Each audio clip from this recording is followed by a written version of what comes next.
തിന്മകളെ ലഹരിയാക്കി കൊണ്ടു നടക്കുന്നവർക്ക് നന്മയിലൂടെ എങ്ങനെ ലഹരി കണ്ടെത്താം എന്നതിനെ കുറിച്ചാണ് ഇന്നത്തെ നമ്മുടെ ചർച്ച. ഹാബിറ്റ് ഫോർമേഷനുമായി ബന്ധപ്പെട്ട് നല്ല ശീലങ്ങൾ തുടങ്ങുവാനും നിലനിർത്തുവാനും ഉണ്ടാകുന്ന ബുദ്ധിമുട്ടുകളും പരിഹാരത്തെക്കുറിച്ചൊക്കെ നമ്മൾ നേരത്തെ പറഞ്ഞു. എന്നാൽ മോശപ്പെട്ട ശീലങ്ങൾ അത് സന്തോഷത്തോടെ തുടങ്ങുകയും ആവേശപൂർവ്വം നിലനിർത്തുകയും ചെയ്യുന്നതാണ് നമ്മൾ കാണുന്നത്. എന്താണ് ഇതിനിടയിലുള്ള വ്യത്യാസം? ബ്രെയിന് ഓൾറെഡി സെറ്റ് ചെയ്ത് വെച്ചുള്ള കാര്യങ്ങളുണ്ട്. ബ്രെയിൻ്റെ ഒരു സിസ്റ്റമാണ് എനർജി ചിലവാക്കാതിരിക്കുക, എപ്പോഴും ആലസ്യമായിട്ടിരിക്കുക, അല്ലെങ്കിൽ എനർജി ചിലവാകുന്ന ആക്ടിവിറ്റികളിൽ നിന്നും ശരീരത്തെ തടയുക. ഇത് ബ്രെയിൻ്റെ ഒരു സ്വഭാവമാണ്. ബ്രെയിൻ്റെ മറ്റൊരു സ്വഭാവമാണ് സന്തോഷം കിട്ടുന്ന ചില കേന്ദ്രങ്ങളുണ്ട്. ആ കേന്ദ്രങ്ങൾ ആക്റ്റീവ് ആയി കഴിഞ്ഞാൽ ആ കാര്യങ്ങളെ കണ്ടെത്തി അതിലേക്ക് പോകാൻ വേണ്ടി ബ്രെയിൻ എപ്പോഴും നമ്മളെ പ്രചോദിപ്പിച്ചുകൊണ്ടിരിക്കും. അപ്പോൾ ഇത് ബ്രെയിൻ്റെ ഒരു സ്വഭാവമാണ്. അപ്പം ബ്രെയിൻ്റെ ഒരു സ്വഭാവമാണ് എനർജി സേവിങ് എന്ന് പറയുന്നത്. മറ്റൊരു സ്വഭാവമാണ് സന്തോഷം കിട്ടുന്നിടത്തേക്ക് പോയിക്കൊണ്ടിരിക്കുക. എവിടെയാണോ ഹാപ്പിനെസ് കിട്ടുന്നത് അതിലേക്ക് പോകാനായിട്ട് നമ്മൾ പ്രചോദനം കൊടുത്തോണ്ടിരിക്കും. ഇത് ശീലങ്ങൾ രൂപീകരിക്കുന്നത് നമ്മൾ തീരുമാനിക്കണം. ഞാൻ ഈ ചെയ്യുന്ന പ്രവൃത്തികൾ മോശമാണോ അല്ലെങ്കിൽ നല്ല ശീലമാണോ മോശമാണോ എന്ന് മനസ്സിലാക്കേണ്ടത് ആരാണ്? നമ്മൾ ബ്രെയിൻ ഇതിനെ കുറിച്ച് അറിയില്ല. ബ്രെയിന് ഹാപ്പിനെസ് കിട്ടുക എന്നുള്ളത് അവന്റെ ഒരു mode. Next mode energy saving mode. അപ്പൊ ഈ രണ്ട് ധാരാളം അവസ്ഥകളുണ്ട്. പക്ഷെ ഈ രണ്ട് മോഡുകൾ മാത്രമാണ് നമ്മൾ ശീലങ്ങൾക്ക് വേണ്ടി ഇപ്പോൾ ഇവിടെ ചർച്ച ചെയ്തത്. ഇപ്പം നല്ലൊരു ശീലം തുടങ്ങണമെന്നുണ്ടെങ്കിൽ നമുക്കൊന്നറിയാം, ഇതിന് എനർജി ചെലവാകുന്നു ബ്രെയിൻ അറിയാം. അപ്പം എനർജി ചെലവാകുന്നു, നമ്മൾ ഇന്റൻഷൻ എടുക്കുന്നു, എനിക്ക് ചിലവാകും. രാവിലെ എഴുന്നേൽക്കുമ്പോഴത്തേന് എനിക്ക് എന്ത് ചിലവാകും? എനർജി ചിലവാകും. അപ്പൊ ആ എനർജി ചിലവാകും ബ്രെയിൻ അറിയുമ്പോഴത്തേനും ഒരു ദിവസം നേരത്തെ എഴുന്നേറ്റു. ഇപ്പോൾ ഒരാൾ 4 മണിക്ക് എഴുന്നേക്കാൻ ചോദിച്ചാൽ രാവിലെ എഴുന്നേറ്റു 4 മണിക്ക് എഴുന്നേൽക്കുമ്പോഴത്തേന് ഉറക്കം കുറഞ്ഞു എന്നുള്ളൊരു സുഖം നഷ്ടപ്പെടലാണെന്ന് ബ്രെയിൻ വീണ്ടും തിരിച്ചറിയും. അപ്പൊ ആ ദിവസം ഓക്കെ എങ്ങനെയെങ്കിലും അഡ്ജസ്റ്റ് ചെയ്തങ്ങ് പോയി.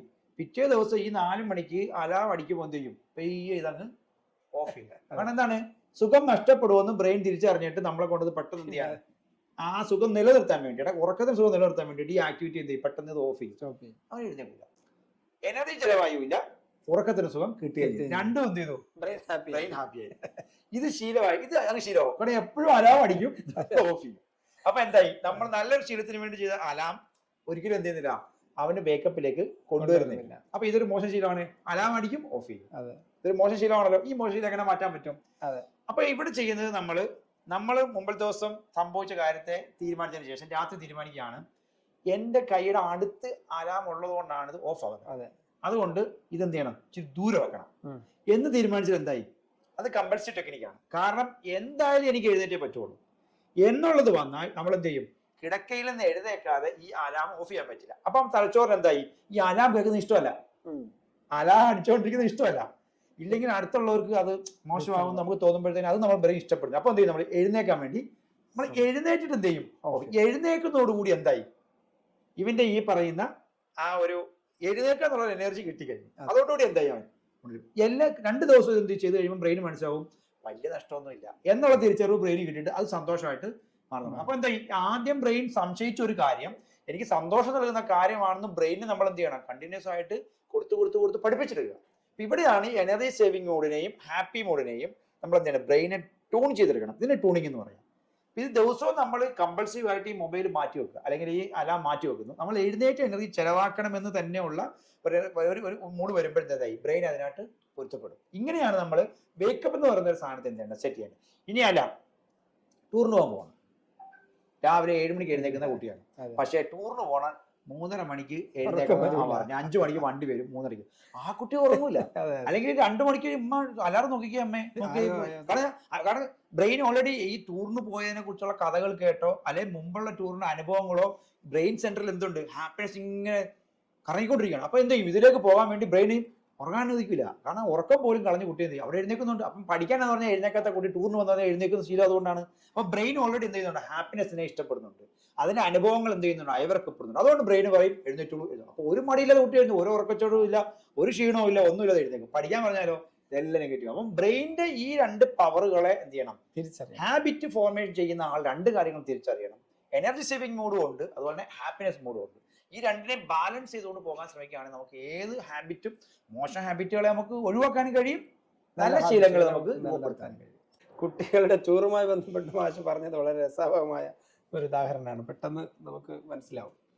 പ്രവാസികളെ സംബന്ധിച്ചുള്ള, പ്രത്യേകിച്ച് ഞാൻ ഉൾപ്പെടെയുള്ള പ്രവാസികൾ രാവിലെ എഴുന്നേൽക്കണം, എക്സസൈസ് ചെയ്യണം, ബോഡിയൊക്കെ ബിൽഡ് ചെയ്യണം, ഹെൽത്തി ആയിട്ടിരിക്കണം എന്ന് ആഗ്രഹിക്കും.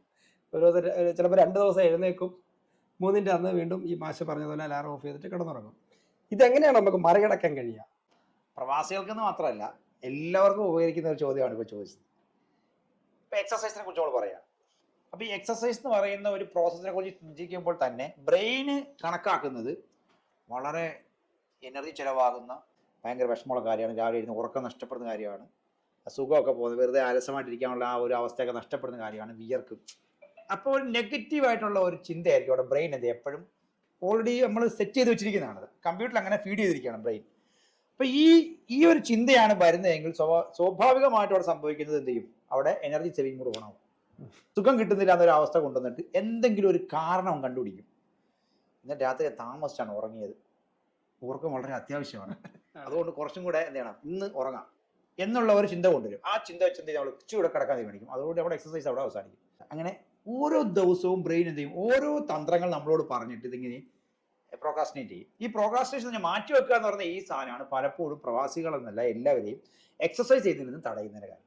ഇതിനെ കൗണ്ടർ ചെയ്യാനുള്ള വിൽ പവർ കൊണ്ടുവന്നതിന് ശേഷം വളരെ സിമ്പിൾ ആണെന്ന് സ്വയം സംസാരിക്കുക. അപ്പൊ നമ്മളൊരു പ്രൊജക്റ്റ് പറയാണ്, ഒരാള് ആദ്യം ചെയ്യേണ്ടത് ഒരു പുഷപ്പ് ചെയ്യാൻ വേണ്ടി തീരുമാനിക്കുക. നമ്മൾ ഗ്രൗണ്ടിൽ പോകുന്നില്ല, ഓടുന്നില്ല, ചാടുന്നില്ല, ഒന്നുമില്ല, വീടിന്റെ ഉള്ളിൽ 5 മണിക്ക് എഴുന്നേക്കാൻ തീരുമാനിക്കുന്ന ഒരു പുഷപ്പ് ചെയ്യുന്നു ബസ്. അപ്പൊ ശരീരത്തിനും ബ്രെയിനും മനസ്സിലായി ഒരു പുഷപ്പ് അല്ലേ. അപ്പൊ ബ്രെയിൻ നമ്മൾ എന്ത് ചെയ്യാണ്, ഇവന്റെ ആ ഒരു വലിയ ഒരു പ്രശ്നമാണെന്നുള്ള ചിന്തയെ കുറച്ചു കൊണ്ടുവരാൻ വേണ്ടി നമ്മൾ ബ്രെയിനെ ട്യൂൺ ചെയ്യാണ്. ഒരു പുഷപ്പ് ചെയ്യാം, വളരെ സിമ്പിൾ, എനിക്ക് ചെയ്യാൻ പറ്റുന്ന കാര്യമാണെന്നുള്ളത് നമ്മൾ ഉടനെ ബ്രെയിൻ സമ്മതിക്കും. ആ ദിവസം അത് ചെയ്തു. രണ്ടാമത്തെ ദിവസം നമ്മൾ 2 പുഷപ്പ് ചെയ്യുന്നു. ആവേശത്തിന് 10-20 ചെയ്യാൻ പാടില്ല. ഇവിടെ മനുഷ്യർ സംഭവിക്കുന്നത് ഇതൊന്നും പറ്റത്തില്ല, ഒരു 10-20 ഉണ്ടൊക്കെ എനിക്ക് ചെയ്യാൻ പറ്റുമെന്നും പറഞ്ഞാൽ ആദ്യ ദിവസം തന്നെ എന്ത് ചെയ്യും, ഹേമത്തോടു കൂടിയ വലിയ ശക്തിയായ എക്സസൈസുകൾ തുടങ്ങും. അത് ശരീരത്തിന്റെ മസിലുകൾക്ക് പെയിൻ ഉണ്ടാക്കും. ഇതെന്ത് ചെയ്യും, എനർജി സേവിംഗ് സെന്ററിന് എനർജി ചിലവായത് മാത്രമല്ല ഹാപ്പിനെസ് സെന്ററിനെ ഡൾ ആക്കുകയും ചെയ്യും. അപ്പൊ ഈ 2 കാര്യം കൂടെ വരുമ്പോഴത്തേക്കും പിറ്റേ ദിവസം എന്തായി, ഒരു ന്യായം കണ്ടെത്തിയിട്ട് ബ്രെയിൻ സ്റ്റോപ്പ് ചെയ്യും. ഇവിടെയാണ് നമ്മൾ ബ്രെയിനിനെ എന്ത് ചെയ്യാണ്, വളരെ സിമ്പിൾ ടു കോംപ്ലക്സ്, അതായത് slow and steady wins the race എന്ന് പറയുന്ന പോലെ വളരെ സാവധാനം നമ്മൾ നമ്മുടെ ഗോളിലേക്ക് അച്ചീവ് ചെയ്യാൻ വേണ്ടിയിട്ടുള്ള ഒരു പോക്കാണ് പോകേണ്ടത്. ഇത് എക്സസൈസ് ചെയ്യുന്ന എല്ലാവരും പ്രാക്ടീസ് ചെയ്യേണ്ട കാര്യമാണ്.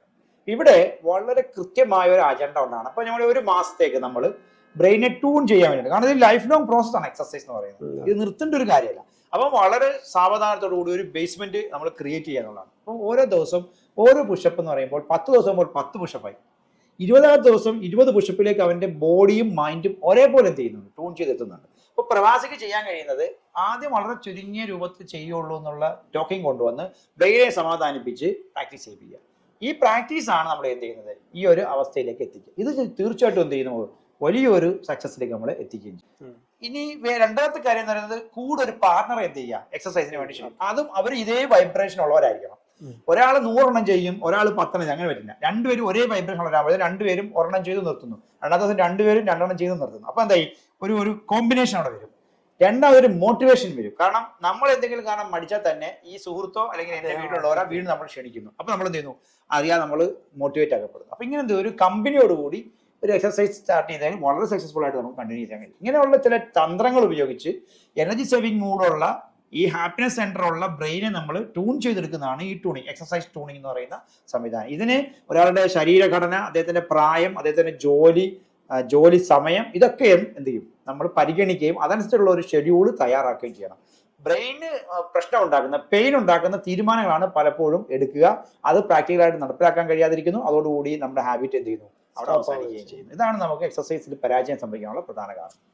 നല്ല ശീലങ്ങൾ നിരന്തരം പ്രാവർത്തികമാക്കി നിലനിർത്താൻ പരസ്പര സഹകരണം, അപ്രിഷിയേഷൻ വളരെ ഇമ്പോർട്ടൻ്റ് ആണെന്നാണ് മാഷ് പറഞ്ഞത്. അപ്പോൾ മോശപ്പെട്ട ശീലങ്ങളും ഇതുപോലെ ഒഴിവാക്കാനുള്ള ടെക്നിക്കും കാണുമല്ലോ. മോശപ്പെട്ട ശീലങ്ങളെ ഒഴിവാക്കാനും പിന്നെ അത് സ്റ്റോപ്പ് ചെയ്യാനുള്ള ടെക്നിക്സ് എന്തൊക്കെയാണ്? പിന്നെ മോശപ്പെട്ട ശീലത്തിന് എന്ത് ചെയ്യുന്നുണ്ട്, ബ്രെയിന് ഒരു ഹാപ്പിനെസ് സെന്റർ വർക്ക് ചെയ്യുന്നുണ്ട്. ആ ഹാപ്പിനെസ് സെന്ററിലേക്ക് വരുന്ന അല്ലെങ്കിൽ ആ ഒരു ഹാപ്പി ഹോർമോൺസ് ഉണ്ടാക്കുന്ന ഒരു സിസ്റ്റം അവിടെ ഡെവലപ്പ് ചെയ്തിട്ടുണ്ട്, അത് കണ്ടിന്യൂ ചെയ്യുന്നുണ്ട്. അതുകൊണ്ടാണ് ബ്രെയിൻ എന്ത് ചെയ്യുന്നത്, എനർജി ചെലവാകുകയാണെങ്കിൽ പോലും അതിനേക്കാൾ ഉപരി എന്ത് ചെയ്യുന്നുണ്ട്, ഹാപ്പിനെസ്സിനെ ആഗ്രഹിക്കുന്നുണ്ട്. അതുകൊണ്ട് എന്ത് ചെയ്യും, സ്വഭാവം ദൂരം നടന്നു, ഉദാഹരണത്തിന് കുറെ ദൂരം നടന്നു വേണം നമുക്ക് ശരി മദ്യപിക്കാൻ. അപ്പം ആദ്യം ഈ നടക്കുമ്പോൾ ഒരു വിഷമം തോന്നിയിരുന്നു ബ്രെയിനിന്. പക്ഷേ ആ കിട്ടുന്ന സാധനം മദ്യമാണ് എന്നുള്ളത് കൊണ്ട് എന്ത് ചെയ്തു, ഇദ്ദേഹം അവിടെ അതിനെ തരണം ചെയ്ത് അവിടെ എത്തി. ആ കുടിക്കുന്നതോടുകൂടി അദ്ദേഹത്തിന് എന്ത് ചെയ്തു, ഹാപ്പിനെസ് സെന്ററിനെ ഓപ്പൺ ആക്കാൻ കഴിഞ്ഞു. അപ്പൊ എന്തായി, രണ്ടാമത്തെ ദിവസം ഇത്രയും ദൂരം നടക്കാന്ന് പറഞ്ഞാലും അതിനുശേഷം ലഭിച്ച ആ ഒരു ഗ്രാറ്റിഫിക്കേഷൻ, സന്തോഷം എന്ത് ചെയ്യുന്നു, ബ്രെയിൻ ഓർമ്മ വരികയും ബ്രെയിൻ എന്ത് ചെയ്യും, ഈ നടക്കാൻ ഇവനെ പ്രേരിപ്പിക്കുകയും ചെയ്യും. എത്ര ദൂരം നടന്നു എന്ത് ചെയ്യും, ആ ഒരു ഹാപ്പിനെസ് നേടാൻ വേണ്ടിയിട്ട് പോകും. ഇത് ബ്രെയിനിന്റെ ഒരു സ്വഭാവമാണ്. ഈ സ്വഭാവത്തിനെയാണ് നമ്മൾ എന്ത് ചെയ്യുന്നത്, തടയേണ്ടത്. എങ്കിലും നമ്മുടെ ശീലം എന്ത് ചെയ്യുള്ളൂ, ഇതിന് ചെയ്യേണ്ടത് ഏത് നെഗറ്റീവായ ഹാബിറ്റ് ആണോ എനിക്കുള്ളത്, അല്ലെങ്കിൽ സ്വഭാവമാണോ എനിക്കുള്ളത്, അത് എനിക്ക് നിർത്തണമെന്ന് ആദ്യം ആരംഭിക്കണം. നമ്മുടെ വില്ല് പറയണം, എനിക്ക് നിർത്തണം. ആഗ്രഹം ഉണ്ടാവും, ആഗ്രഹവും നമ്മുടെ ലക്ഷ്യം തമ്മിൽ ഒത്തിരി വ്യത്യാസം. എല്ലാവർക്കും ആഗ്രഹമുണ്ട് നന്നാവണം, പക്ഷെ നമ്മുടെ ബ്രെയിൻ ഹാപ്പിനെസ് സെന്റർ എന്ത് ചെയ്യുന്നുണ്ട്, നമ്മളിങ്ങനെ ആകർഷിച്ചുകൊണ്ടേ ഇരിക്കുകയാണ്. പോടാ പോടാ പോടാ. അപ്പൊ വീട്ടിൽ വിരുന്നുകാർ വന്നു, അല്ലെങ്കിൽ സുഹൃത്തുക്കളൊക്കെ ഉണ്ട്, ഇന്ന് കുടിക്കാൻ പറ്റില്ല, മദ്യപിക്കാൻ പറ്റില്ല എന്നൊരു തോന്നൽ വന്നു കഴിഞ്ഞാൽ എങ്ങനെയെങ്കിലും സമയം ഉണ്ടാക്കി എന്ത് ചെയ്യും, ഇവരെ ഒന്ന് പറഞ്ഞു വിട്ട്, അല്ലെങ്കിൽ ഇവർ പോയതിനു ശേഷം പാതിരാത്രിക്കാണെങ്കിൽ എന്ത് ചെയ്യും, അവിടെ പോയി അത് എടുക്കുക എന്ന് പറയുന്ന ഒരു വലിയ ശീലം, അല്ലെങ്കിൽ ഒരു ആഗ്രഹം ഉള്ളിൽ കിടക്കുന്നത് ഈ ഹാപ്പിനെസ് സെന്റർ വർക്ക് ചെയ്യുന്നതുകൊണ്ടാണ്. അപ്പൊ ഈ ഹാപ്പിനെസ് സെന്റർ വർക്ക് ചെയ്യും, അതുപോലെ അപ്പൊ എനർജി എന്ത് ചെയ്യുന്നില്ല, ആ ചെലവാകുന്നതിനെ കുറിച്ച് അവിടെ ചിന്തയെ ബ്രെയിൻ നഷ്ടപ്പെടുകയും. ചുരുക്കി പറഞ്ഞാൽ ഇത്ര നേരം ചർച്ച ചെയ്തതിൽ നിന്നും മാഷ് പറഞ്ഞതിൽ നിന്നും മനസ്സിലായത്, സർവ തിന്മകളിൽ നിന്നും ലഹരികളിൽ നിന്നും നമുക്ക് മോചനം വേണമെങ്കിൽ നന്മകളെ ലഹരിയാക്കി മാറ്റുകയും ആ കുടുംബം, സ്നേഹം, സൗഹൃദം, അതുപോലെയുള്ള കായികപരമായിട്ടുള്ള പിന്നെ പ്രകടനങ്ങൾ, ഇതൊക്കെ ലഹരിയായി മാറുമ്പോൾ മറ്റ് തിന്മകളിലൂടെയുള്ള ലഹരിയെ നമുക്ക് മറികടക്കാൻ കഴിയും. അതനുസരിച്ച് ബ്രെയിനിനെ നമുക്ക് പരുവപ്പെടുത്താൻ കഴിയും. കമ്പൽസീവായി നന്മകളെ ലഹരിയാക്കി കൊണ്ടുവരുന്ന ഒരു ജീവിത ശൈലിയിലേക്ക് നമ്മൾ മാറുക എന്നുള്ളതാണ് ഇതിൻ്റെ ആത്യന്തികമായ ഒരു പരിഹാരമായി മനസ്സിലാക്കുന്നത്. വളരെ നന്ദി പ്രിയപ്പെട്ട ഗഫൂർ മാഷ്. വളരെ ഗഹനമായ വിഷയങ്ങളാണ് ഓരോ എപ്പിസോഡിലും നമ്മൾ ചർച്ച ചെയ്തുകൊണ്ടിരിക്കുന്നത്. ഇതും അതുപോലെ നിങ്ങൾക്ക് ഉപകാരപ്പെട്ടെന്ന് മനസ്സിലാക്കുന്നു. മറ്റൊരു വീഡിയോയുമായി വീണ്ടും കാണാം.